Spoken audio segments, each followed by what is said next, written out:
Ketika hidup terasa berat, tangan-Mu Tuhan selalu menopangku.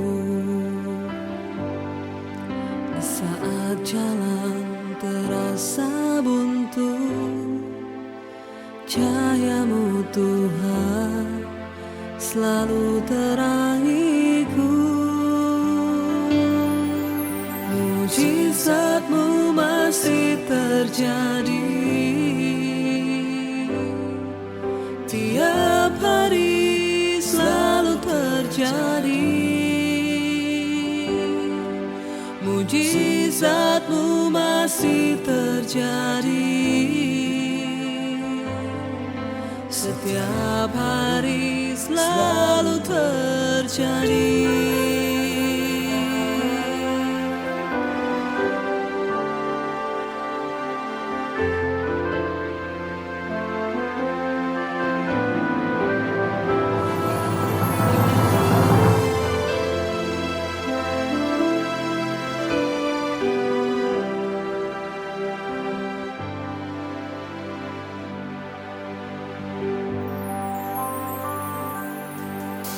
Ketika hidup terasa berat, tangan-Mu Tuhan selalu menopangku.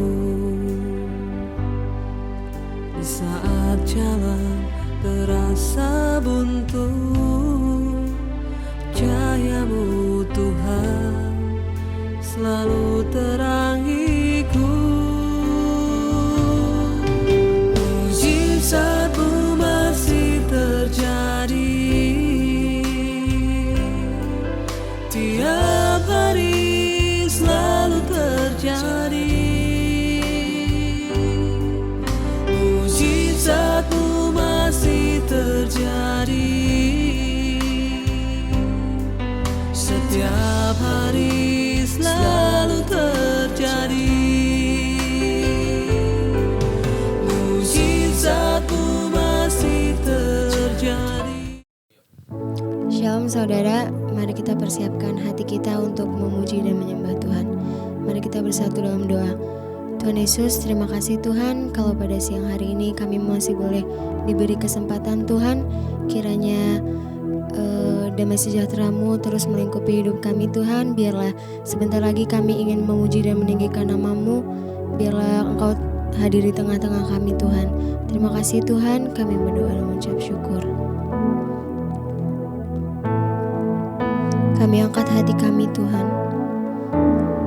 Ku angkat hatiku,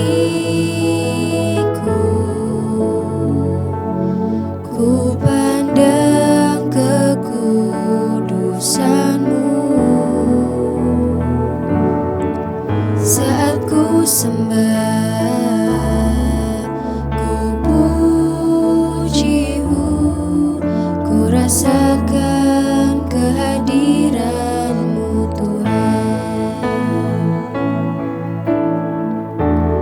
Ku angkat hatiku, ku pandang kekudusan-Mu. Saat ku sembah, ku puji-Mu, ku rasakan kehadiran-Mu Tuhan. Ku angkat hatiku, ku pandang kekudusan-Mu. Saat ku sembah, ku puji-Mu, ku rasakan kehadiran-Mu Tuhan.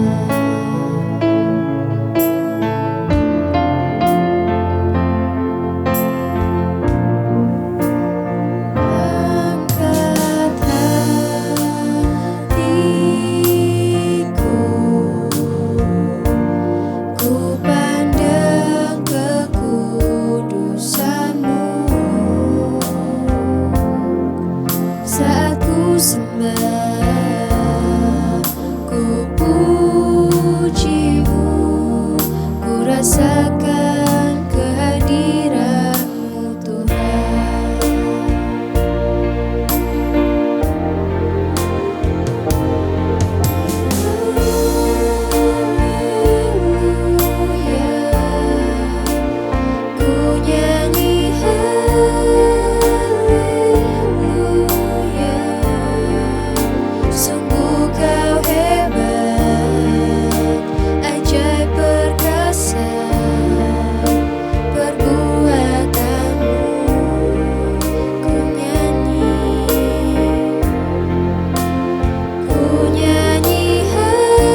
mengucap syukur buat pagi hari ini. Terima kasih Tuhan, Engkau membangunkan kami dengan tubuh yang sehat, tidak kurang suatu apapun. Terima kasih kalau kami masih boleh beribadah di hari Minggu ini. Kami tahu semua karena anugerah Tuhan. Biarlah Engkau terus membukakan rahasia firman-Mu bagi kami, sehingga iman kami terus bertumbuh di dalam Engkau. Urapi hamba-Mu yang tidak ada apa-apanya, urapi setiap kami Tuhan. Dalam nama Yesus kami buka hati bagi firman Tuhan. Haleluya. Amin, amin, amin. Iya, shalom saudara, selamat pagi, selamat siang. Ya, buat kita semua yang beribadah pada hari ini, dan saya percaya Tuhan memberikan kita damai sejahtera dan sukacita, dan kita senantiasa ada dalam perlindungan Tuhan. Ya, kita patut bersyukur saudara, kita sudah masuki ya bulan terakhir di tahun 2020, semua karena anugerah dan pemeliharaan Tuhan. Baik, kita akan sama-sama membaca firman Tuhan. Hari ini terambil dari 2 Korintus pasal yang kelima ayat yang ke-17 ya. 2 Korintus pasal yang kelima ayat yang ke-17, firman Tuhan berkata di sana, jadi siapa yang ada dalam Kristus, ia adalah ciptaan baru, yang lama sudah berlalu, sesungguhnya yang baru sudah datang. Ya, barang siapa yang ada dalam Kristus Yesus, dia adalah ciptaan baru, yang lama sudah berlalu, sesungguhnya yang baru sudah datang. Saudara, apa sih kekristenan itu sesungguhnya? Apa sih esensi dari ya kita mengikut Tuhan itu yang sesungguhnya? Saya yakin Tuhan tidak mencari orang-orang yang ya pintar khotbah, orang-orang yang lama mengikut Dia, enggak. Tetapi Tuhan, ya kemarin kita sudah belajar juga di mesbah doa malam bahwa Tuhan tuh mencari buah dalam hidup kita. Dan ketika kita mengalami pertumbuhan dalam Kristus, firman-Nya itu masuk dalam hidup kita, mengubahkan kita, maka kita diubahkan. Karena itu ayat ini berkata, jadi siapa yang ada dalam Kristus Yesus, ia adalah ciptaan yang baru. Yang lama sudah berlalu, sesungguhnya yang baru sudah datang. Ya, kenapa kita dikatakan ciptaan yang baru dalam Kristus ya?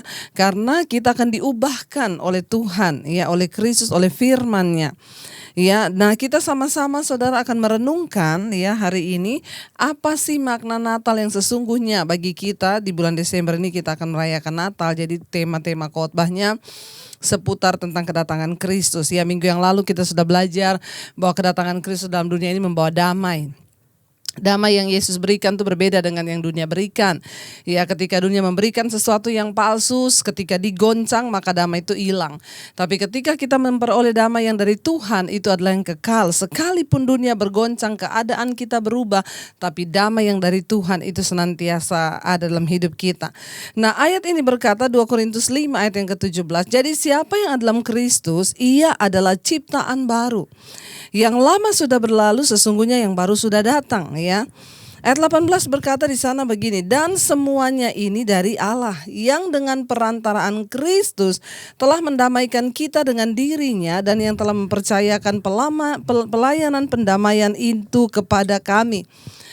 Saudara yang terkasih, Yesus itu datang ke dalam dunia, kemarin kita sudah sama-sama belajar, membawa damai sejahtera. Ya, dan damai yang Dia berikan itu kekal ya. Sebab itu orang yang hidup dalam Kristus harusnya ya tetap damai. Apapun keadaannya kita tetap memiliki damai itu. Mengapa saudara? Karena ya yang pertama alasannya ayat yang ke-18, dan semuanya ini dari Allah yang dengan perantaraan Kristus telah mendamaikan kita dengan dirinya dan telah mempercayakan pelayanan pendamaian ini kepada kami. Ya, Yesus itu telah membawa pendamaian bagi setiap umat manusia. Iya, saudara, ya minggu lalu kita sudah belajar sama-sama Yesus datang itu ke dalam dunia membawa damai. Dan orang yang hidup dalam Yesus harusnya memiliki damai yang kekal dalam hidupnya. Mengapa saudara? Karena ayat ini berkata 2 Korintus pasal 5 ayat yang ke-18. Dan semuanya ini dari Allah yang dengan perantaraan Kristus telah mendamaikan kita dengan dirinya, dan yang telah mempercayakan pelayanan pendamaian itu kepada kami. Ya, Rasul Paulus menegaskan di sini saudara, Yesus tuh datang membawa damai. Yang pertama, Dia mendamaikan dirinya dengan saudara dan saya. Orang yang sudah diperdamaikan dengan Tuhan baru bisa mengalami damai yang kekal tuh dalam hatinya. Ya, kita tahu bersama akibat dosa manusia terpisah dari Allah. Karena begitu besar dosa manusia itu, ya sehingga dia itu tidak bisa lagi manunggal dengan Tuhan. Kita terpisah karena Tuhan itu kudus dan manusia itu berdosa. Sehingga hidup kita terpisah dari Tuhan. Ya, Akibat dosa itu adalah maut, kata firman Tuhan. Tetapi karena begitu besar kasih Allah akan dunia ini, sehingga dia mengaruniakan anaknya yang tunggal. Barang siapa percaya pada dia tidak binasa, melainkan beroleh hidup yang kekal. Bahkan sebesar apapun dosamu, ketika engkau mau percaya pada Kristus, darahnya sudah tercurah untuk menebus dosa saudara dan saya. Dan ayat ini berkata saudara di sini, ya, dan semuanya ini dari Allah. Ingat, memperdamaikan dirinya dengan manusia itu adalah inisiatif Allah. Bukan manusia yang mencari dia. Kita sudah baca di acara Mesbah Doa Malam bagaimana Tuhan murka dengan kelakuan bangsa Israel dengan umat tebusannya. Ya, bagaimana mereka lebih memilih untuk mengikuti dewa-dewa yang mereka percayai. Hari-hari ini juga berhati-hatilah supaya kita jangan ada dewa-dewa lain dalam hidup kita selain Tuhan. Ya, dewa apapun itu, keuangan yang kita jadikan sandaran atau apapun, kita harus menaruh Tuhan pada posisi yang pertama di hidup kita. Ya, Tuhan marah dan murka dengan apa yang mereka lakukan, sehingga akhirnya manusia itu makin terpisah. Bahkan Tuhan berkata, kemarin kita sudah baca, bangsa ini malas untuk bertobat. Bangsa ini malas, enggan untuk mengenal aku, ya, kata Tuhan. Ya, manusia jauh dan jatuh semakin jauh mengikuti keinginan daging mereka, sehingga terpisah semakin jauh dari Tuhan. Lalu Allah berinisiatif. Makanya ayat ini berkata saudara di sana, dan semuanya ini dari Allah. Ya. Yang dengan perantaraan Kristus telah mendamaikan kita dengan dirinya. Ya. Dengan perantaraan kedatangan Yesus ke dalam dunia itu, manusia diperdamaikan dengan Tuhan. Kenapa saudara? Karena selama manusia itu hubungannya dengan Tuhan rusak, maka hubungannya dengan sesama juga rusak. Maka dia tidak mungkin akan damai sejahtera. Makanya kita lihat ada banyak orang yang mengaku Kristen, tapi rumah tangganya berantakan, pertikaian, berantem, ribut, ya segala macam ada di dalamnya. Kenapa? Karena mereka tidak mau diperdamaikan dengan Tuhan. Ketika suami tidak mau diperdamaikan dengan Tuhan, terus memilih hidup di dalam dosa, maka tidak mungkin dia boleh menjadi suami yang berkenan di hadapan Tuhan. Ketika istri tidak mau diperdamaikan dengan Tuhan, artinya hidup sungguh-sungguh mengikuti kebenaran Tuhan, maka tidak mungkin rumah tangganya dan dia menjadi istri yang menjadi berkat dalam rumah tangganya. Demikian juga anak-anak, kalau dia tidak mau diperdamaikan dengan Tuhan dalam hubungan yang sudah rusak itu diperdamaikan, maka kehidupannya juga tidak bisa menjadi anak yang akan menjadi berkat. Selama hubungan manusia dengan Tuhan itu rusak karena dosa, maka manusia tidak akan pernah mengalami rancangan kebahagiaan dalam kehidupannya. Dosalah yang menghambat yang baik daripada kita. Dosalah yang menghambat berkat Tuhan turun atas hidup kita. Dosalah yang membawa kutuk dalam kehidupan manusia. Karena itu saudara, apa makna Natal yang berikut dalam hidup kita? Makna Natal, kedatangan Yesus ke dalam dunia, membawa damai, memperdamaikan dirinya dengan Tuhan, supaya hubungan kita yang rusak dengan Tuhan itu diperbaiki. Kenapa? Karena selama manusia itu tidak berdamai dengan Tuhan, maka hidupnya pasti hancur dan tidak akan ada damai sejahtera. Saudara, kita ini diciptakan serupa dan segambar dengan Allah. Ada bagian diri Allah dalam diri manusia, yaitu roh. Allah itu roh dan kita juga punya roh dalam diri kita. Itulah sebabnya kita dikatakan sebagai serupa dan segambar dengan Allah. Kita punya roh yang bisa kita pakai untuk berkomunikasi dengan Tuhan. Kalau manusia itu kehidupan rohaninya hancur, saudara lihat aja deh, ya. Suami yang kehidupan rohaninya hancur, istri yang kehidupan rohaninya hancur, anak-anak yang kehidupan rohaninya hancur, ya, majelis sekalipun kalau kehidupan rohaninya hancur, pendeta sekalipun kalau kehidupan rohaninya hancur, maka hidupnya itu tidak akan mendatangkan perkenanan Tuhan. Yang pertama yang harus kita bangun adalah manusia rohani kita. Ya, ketika orang itu diperdamaikan dengan Tuhan, maka manusia rohnya itu dihidupkan. Itu yang akibat dosa itu dikatakan manusia itu mati, yaitu manusia rohnya itu loh. Ya, tapi ketika orang bersekutu dengan Yesus, dia didamaikan dengan Allah lewat Kristus, dia menerima Yesus sebagai Tuhan dan Juru Selamat. Rohnya itu dihidupkan. Makanya ayat yang ke-17 berkata, jadi siapa yang ada dalam Kristus Yesus, ia adalah ciptaan yang baru. Yang lama sudah berlalu dan sesungguhnya yang baru itu sudah datang. Wow, inilah arti dari kekristenan yang sesungguhnya, di mana kita diubahkan menjadi ciptaan yang baru. Yang lama itu sudah berlalu, kehidupan di dalam dosa kita. Debbie yang lama itu sudah mati. Ya, Debbie yang lama itu sudah berlalu. Ya, saudara harus menyebutkan namamu sendiri. Aku yang lama sudah berlalu, sesungguhnya aku yang baru di hadapan Tuhan. Ya, dan semuanya ini adalah dari Allah yang dengan perantaraan Kristus telah mendamaikan kita dengan dirinya. Rasul Paulus bahkan berkata, dan yang telah mempercayakan pelayanan pendamaian itu kepada kami. Jadi sebenarnya tugas kita semua, tugas para hamba Tuhan, saudara juga hamba-hamba Tuhan ya. Setelah kita diperdamaikan dengan Tuhan, tugas kita tuh apa? Kita harus membawa orang lain untuk hidup berdamai dengan Tuhan. Itulah yang namanya orang itu dimasukkan di dalam pertobatan. Ya, saya ini dipanggil Tuhan memberitakan firman termasuk hari ini supaya apa? Supaya saudara itu berdamai dengan Tuhan, itu aja. Ya, firman yang saya beritakan itu masuk ke dalam hatimu dan engkau mau berdamai dengan Tuhan. Ya, itu loh tujuan kita ini dipanggil untuk melayani Tuhan. Ya, Rasul Paulus bilang kami diberi kepercayaan untuk menjadi perantaraan Kristus ya. Kita ini dipanggil, kata Rasul Paulus, kita dipercayakan untuk pelayanan pendamaian itu. Setelah engkau didamaikan dengan Tuhan, tujuanmu membawa anakmu didamaikan dengan Tuhan, membawa suamimu didamaikan dengan Tuhan, membawa istrimu didamaikan dengan Tuhan.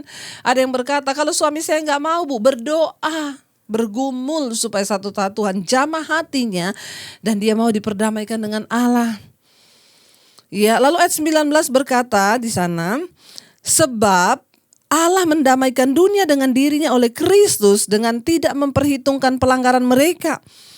Ia telah mempercayakan berita pendamaian itu kepada kami. Ya, Tuhan Allah memperdamaikan dirinya lewat perantaraan Kristus tanpa memperhitungkan segala dosa yang telah kita lakukan. Loh, luar biasa kan kasih Tuhan Yesus itu kan? Setiap kita yang dipanggil untuk percaya pertama kali, tidak ada satupun dosa yang Tuhan perhitungkan. Cuma apa? Asal engkau mau datang kepada Yesus mengaku dosamu ya, dan ketika pertama kali saya dijamah oleh Tuhan, itu yang terjadi. Saya nangis dan berkata, Tuhan, saya orang yang paling berdosa di dunia ini, mungkin kayak Rasul Paulus berkata. Ya, tetapi sebesar apapun Rasul Paulus berkata, ya, di antara semua orang akulah yang paling berdosa. Tetapi justru karena itu aku dikasihani dalam diriku ini sebagai orang paling berdosa. Yesus Kristus Tuhan menunjukkan kesabarannya. Supaya apa, kata Rasul Paulus? Supaya aku kemudian menjadi contoh bagi mereka yang kemudian mau menerima Yesus dan percaya kepadanya. Tuhan tidak memperhitungkan siapa Rasul Paulus, seorang pembunuh jemaat, seorang penganiaya. Ya, tapi ketika Tuhan jamah hidupnya, dia mengalami perubahan, saudara. Tidak ada perkara yang mustahil, sejahat apapun, sebesar apapun dosamu. Saya mau kasih tahu buat saudara apa yang firman Tuhan mau sampaikan buat saudara. Jangan merasa dosamu terlalu kotor. Jangan bertanya lagi kepada saya, Bu, apakah Tuhan mengampuni saya? Saya tuh banyak dosa, Bu. Saya dosanya besar, Bu. Saya dosa ini, saya dosa itu. Saudara, selama engkau mau datang, Alkitab ayat ini berkata, Tuhan itu mendamaikan dunia dengan dirinya oleh Kristus dengan tidak memperhitungkan pelanggaran mereka. Makanya ada pujian berkata, sejauh timur dari barat engkau membuang dosaku. Tiada kau ingat lagi pelanggaranku. Kenapa? Karena Tuhan tidak memperhitungkan. Jauh ke dalam tubir laut kau melemparkan dosaku. Tiada kau perhitungkan kesalahanku. Tuhan gak pernah memperhitungkan. Ya, ketika kita datang, dia gak pernah menghitung berapa banyak dosa yang kau buat. Ya, tetapi dia menunggu kapan engkau mau meresponi panggilannya. Bahkan sampai hari ini, saudara, kalau ada di antara saudara yang masih terikat dosa, datang pada Tuhan. Akui semuanya di hadapan Tuhan, bertobatlah dan berikan hidupmu kepada Dia. Ya, sebab Allah mendamaikan dunia dengan dirinya oleh Kristus dengan tidak memperhitungkan pelanggaran mereka. Ia telah mempercayakan berita pendamaian itu kepada kami. Karena itu kita sering mendengar banyak kesaksian orang-orang yang hidupnya dulu dari dalam gelap. Ya, bahkan seorang pembunuh siapapun ketika dia mau datang, Tuhan menerima dia apa adanya. Ayat 20 berkata, jadi kami ini adalah utusan-utusan Kristus. Seakan-akan Allah menasehati kamu dengan perantaraan kami. Dalam nama Kristus kami meminta kepadamu, berilah dirimu didamaikan dengan Allah. Ya, Rasul Paulus berkata, kami ini telah dipercayakan pelayanan pendamaian itu. Untuk ini semua kita dipanggil, semua saudara dipercayakan pelayanan pendamaian itu. Sekali lagi saya selalu berkata, menjadi pelayan Tuhan itu bukan hanya di gereja. Banyak yang tanya, Bu saya pengen dipakai Tuhan gimana caranya? Saudara gak perlu jadi pendeta semua, saudara gak perlu berdiri di mimbar gereja semua, enggak. Panggilan utama dari setiap kita yang sudah diselamatkan dan didamaikan adalah apa? Engkau harus pergi dan mendamaikan orang lain dengan Allah. Karena itu Rasul Paulus berkata, jadi kami ini adalah utusan Kristus. Mari kita semua berkata hari ini, jadi aku adalah utusan Kristus. Ya, mari saudara, ya, berkata pada dirimu, aku adalah utusan Kristus. Saya percaya di hari-hari terakhir ini Tuhan sedang melatih banyak prajurit-prajurit. Ya, siapa prajurit Tuhan itu? Bukan orang-orang yang pelayanan di dalam gereja saja, bukan mereka yang pelayanan di mimbar saya seperti saya. Saudara juga bisa menjadi prajurit. Ya, kita semua bergerak di akhir zaman, saudara. Untuk apa? Ya, kita dipakai untuk menjadi alat Tuhan, membawa pelayanan pendamaian itu bagi setiap orang yang mau didamaikan. Saya bersyukur kemarin menerima satu kesaksian yang berkata, Bu, saya waktu itu hanya membagikan ya mesbah doa kepada seorang teman saya. Saya bersyukur, Bu, akhirnya sampai hari ini dia mendengarkan mesbah doa. Bahkan dia tadinya pelakor. Dia itu hidup dengan suami orang dan sekarang dia meninggalkan ya suami orang itu, dia berbalik dan kembali kepada Tuhan. Dan saya bilang, yes, kamu sudah menjadi pelayan Tuhan yang membawa pelayanan pendamaian itu. Engkau sudah mendamaikan temanmu itu dengan Tuhan. Ya, walaupun dia berkata, tapi saya tidak melakukan apa-apa, Bu. Saya hanya membagikan khotbah Ibu. Yes. Ya, tapi lewat kamu, Tuhan sudah pakai kamu untuk menyelamatkan temanmu. Banyak kesaksian yang masuk.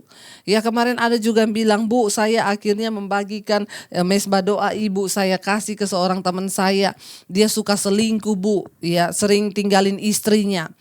Saya kasih khotbah Ibu dan puji Tuhan dia sekarang mengalami banyak perubahan, dia bertobat. Yes, engkau telah mendamaikan dirinya, temanmu itu dengan Allah. Ya, dan engkau akan dapat upah dari Tuhan. Mari kita semua ikut bekerja di ladang Tuhan, saudara. Ya, jangan bertanya lagi untuk saya pengen jadi pelayan Tuhan gimana ya, Bu? Saya mau masuk sekolah Alkitab di mana? Enggak. Ini loh Rasul Paulus berkata, kita yang sudah didamaikan dengan Tuhan, kita akan dipakai menjadi pelayan-pelayan pendamaian itu. Ya, karena itu Rasul Paulus berkata, karena itu ya dalam nama Kristus kami meminta kepadamu, berilah dirimu didamaikan dengan Tuhan.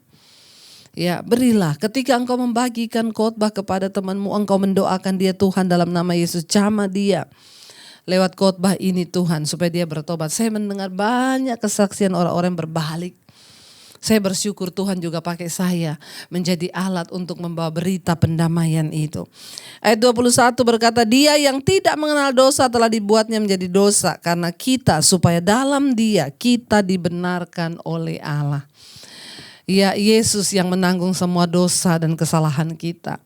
Dia yang kudus telah dijadikan dosa, maut telah ditanggungnya supaya saudara dan saya boleh beroleh hidup yang kekal. Karena itu saudara, jangan sia-siakan Natal tahun ini. Mari kita mau didamaikan dengan Allah. Mari kita mau menyerahkan diri kita untuk diperdamaikan dengan Tuhan. Terima kasih Bapa. Kami percaya Engkau tidak memperhitungkan dosa kami. Kita naikkan pujian tadi. Sejauh timur dari barat Engkau membuang dosa kami Tuhan. Terima kasih buat anugerah-Mu atas hidup kami. Terima kasih buat Natal, peristiwa Engkau mendamaikan diri-Mu dengan kami. Bahkan Engkau tidak perhitungkan dosa dan pelanggaran kami Tuhan.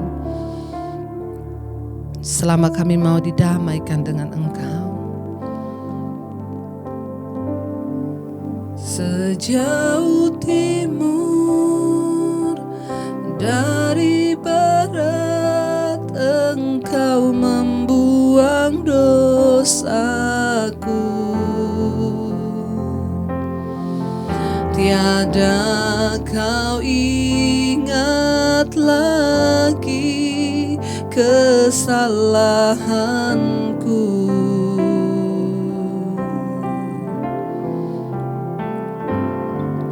Jauh ke dalam tubir laut, kau melemparkan dosaku. Tiada kau perhitungkan pelanggaranku. Mari saudara, kalau kita merenungkan betapa Tuhan itu dahsyat kasih-Nya atas kita, maka kita tidak akan menyia-nyiakan kasih Tuhan dalam hidup kita. Maka kita akan bersyukur kepada Dia yang memberikan kesempatan kepada kita untuk didamaikan dengan Tuhan. Betapa besar kasih pengampunan-Mu Tuhan, tak Kau pandang hina hati yang hancur. Kami berterima kasih, ku berterima kasih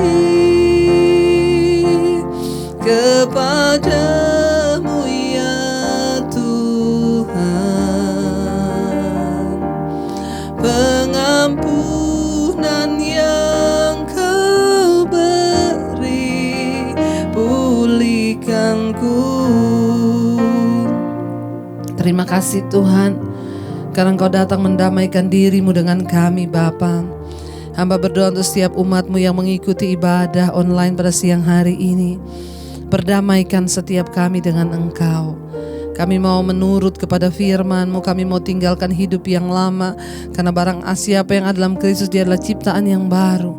Yang lama sudah berlalu, sesungguhnya yang baru sudah datang. Materaikan setiap firman yang kami dengar siang hari ini. Tuhan, terus berkati bangsa Indonesia.